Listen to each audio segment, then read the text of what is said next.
Bumi yang kita kenal kini hanyalah sebuah dongeng kuno yang terkubur di bawah lapisan es ribuan meter.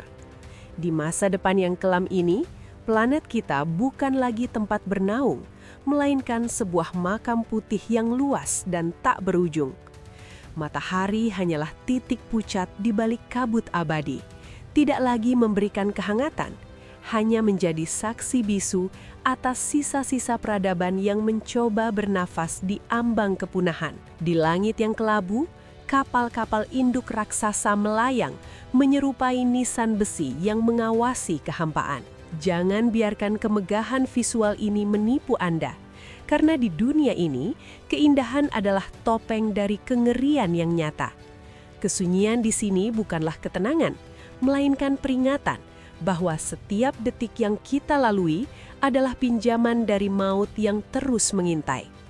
Dengarkanlah gemuruh berat yang membelah badai itu. Itu bukanlah suara alam, melainkan detak jantung mekanis dari mesin-mesin raksasa yang menolak untuk tunduk pada takdir. Raksasa-raksasa baja yang menyerupai mamut purba melangkah dengan pasti, membelah tumpukan salju setinggi bangunan dengan kaki-kaki logam mereka yang dingin.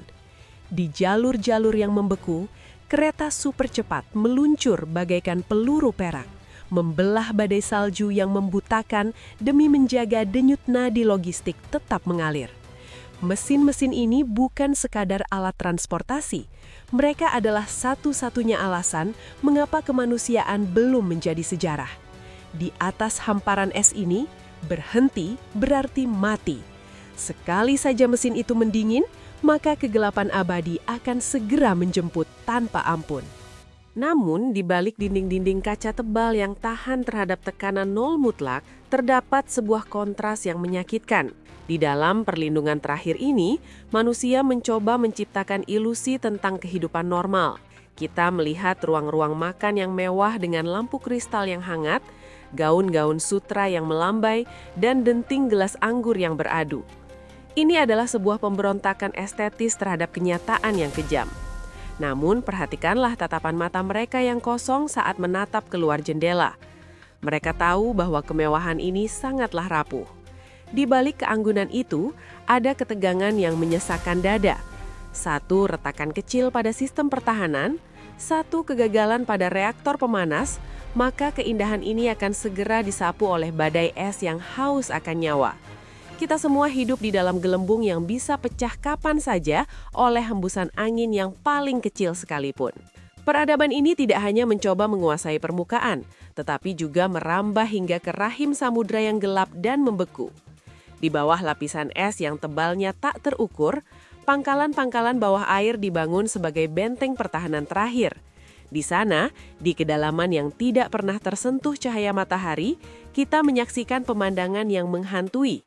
Makhluk-makhluk laut raksasa yang telah bermutasi melayang tenang seperti hantu bercahaya di tengah kegelapan. Ubur-ubur raksasa dengan cahaya neon yang menyeramkan mengintai dari balik jendela kaca, mengingatkan kita bahwa di bawah sana manusia bukanlah penguasa. Kita hanyalah tamu tak diundang yang terperangkap dalam sangkar besi di tengah samudra yang menuntut kembali wilayahnya. Di daratan, pada lereng-lereng gunung yang curam, tersebar kapsul-kapsul hunian berbentuk kubah yang futuristik. Disinilah kesunyian yang sebenarnya terasa.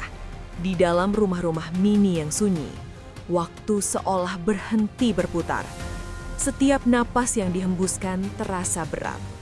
Kita melihat seseorang mencoba mencari kenyamanan dengan membaca buku lama atau membelai hewan peliharaan. Namun telinga mereka selalu waspada terhadap lolongan badai di luar sana. Suara angin yang menghantam dinding kubah terdengar seperti palu yang sedang memaku peti mati. Di tempat terpencil ini, dingin bukan hanya menyerang fisik, tetapi juga mulai merayap dan membekukan jiwa. Rasa aman adalah komoditas yang paling mahal di dunia yang telah kehilangan harapannya.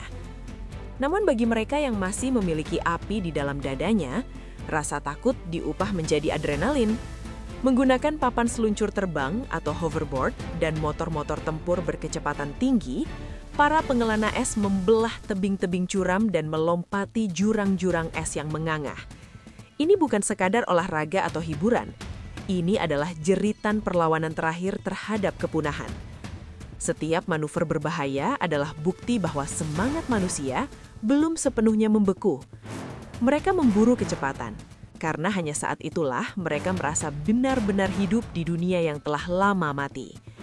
Debu salju yang berterbangan di belakang mereka adalah simbol dari kebebasan yang sulit dicapai di tengah belenggu es abadi. Pada akhirnya, Frozen Realms adalah sebuah kisah tentang ketangguhan yang putus asa. Bumi mungkin telah membuang kita, dan alam mungkin telah menyatakan perang secara terbuka. Namun selama mesin masih menderu dan darah masih mengalir, kemanusiaan akan terus mencari cara untuk bertahan. Kita akan terus membangun rumah di atas reruntuhan es ini, menantang kesunyian abadi dengan sisa-sisa kekuatan yang kita miliki. Kita adalah pengelana di dunia yang asing, mencoba menemukan kembali arti dari kata pulang di tengah kehampaan putih yang dingin. Dunia ini mungkin telah membeku, tetapi selama masih ada satu api yang menyala di pangkalan terakhir, kita tidak akan pernah membiarkan sejarah kita terkubur tanpa perlawanan. Sekian untuk episode hari ini, sampai bertemu di episode berikutnya.